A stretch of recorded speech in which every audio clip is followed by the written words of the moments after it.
नमस्कार मंडळी, मराठी बातमी यूट्यूब चॅनलवर तुमचं पुन्हा एकदा खूप खूप स्वागत आहे।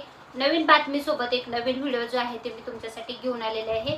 महायुती सरकार जे आहे ते 2025 मध्ये पुन्हा सत्तेमध्ये आल्यानंतर त्यांचा पहिलाच अर्थसंकल्प जो आहे तर तो आज म्हणजे 10 मार्च 2025 रोजी राज्याचे अर्थमंत्री तथा उपमुख्यमंत्री अजित पवार यांच्याकडून मांडला जाणार आहे। तर त्याच्याच विषयीची सविस्तर माहिती जी आहे तर ती मी तुम्हाला देणार आहे। या अर्थसंकल्पामधनं कुणाला काय फायदा होणार आहे, लाडकी बहीण संदर्भात याच्यामध्ये काय तरतुदी करण्यात आलेल्या आहेत, याची सविस्तर माहिती आणि या अर्थसंकल्प जो आहे तो कोण मांडतं, कुठे मांडला जातो आणि अजितदादा पवार हे अर्थसंकल्प जो आहे तो कितव्यांदा मांडत आहेत, याची संपूर्ण माहिती असणारा आजचा हा व्हिडिओ असणार आहे। व्हिडिओला सुरू करण्याच्या आधी तुम्ही जर आपल्या चॅनलवर नवीन असाल तर चॅनलला सबस्क्राइब आणि व्हिडिओला लाईक करायला विसरू नका आणि व्हिडिओ शेवटपर्यंत नक्की पहा। तुमचे काही सजेशन असेल तर कमेंटमध्ये नक्की नोंदवा।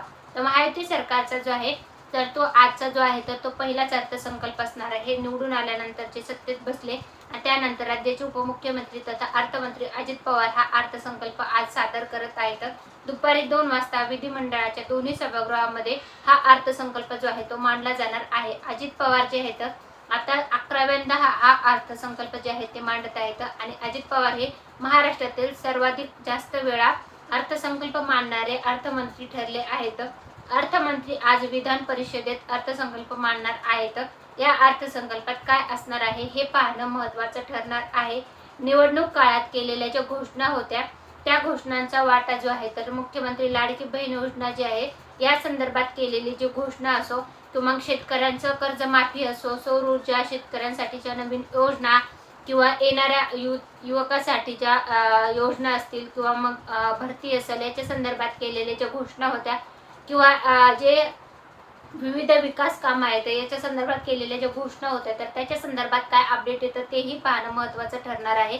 या अर्थसंकल्पामध्ये त्याच्याबद्दल काय तरतुदी आहेत ते पाहणं महत्त्वाचं ठरणार आहे।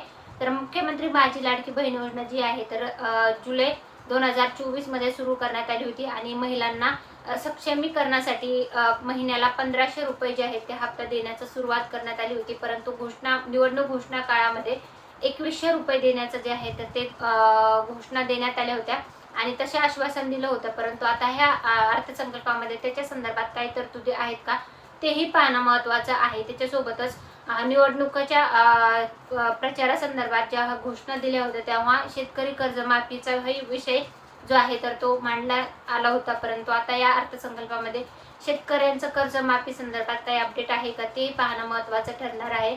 तर आतापर्यंत अजित पवार यांनी 2025 पर्यंत एकूण 11 वेळा जे आहे अर्थसंकल्प मांडले आहे। तर अजित पवार यांनी महाराष्ट्रामधले जे आहे तर सर्वाधिक जास्त वेळा अर्थसंकल्प मांडण्याचा जो रेकॉर्ड आहे तर तो तोडलेला आहे।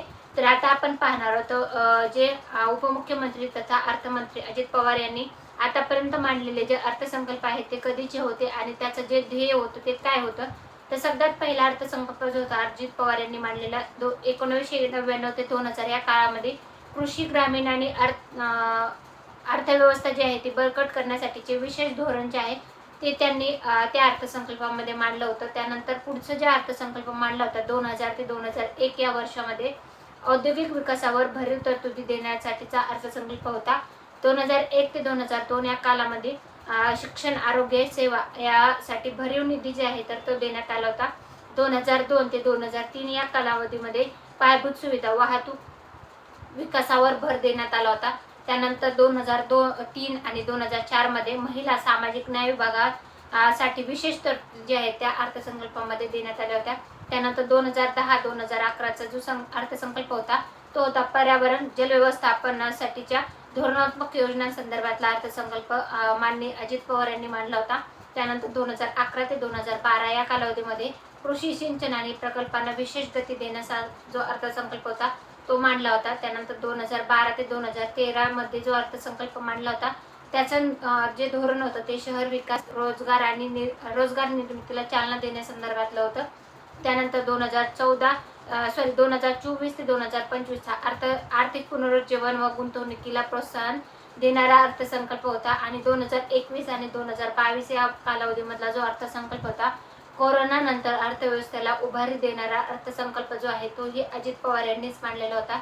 आणि आता 2025चा जो अर्थसंकल्प आहे तोही आता अजित पवार जे आहेत आज म्हणजे 10 मार्च 2025 रोजी दुपारी 2 वाजता विधान परिषदेमध्ये मांडणार आहेत. तर त्याच्यामध्ये काय तरतुदी असणार आहेत आणि कशावर भर दिला जाणार आहे ते पाहणं महत्त्वाचं ठरणार आहे.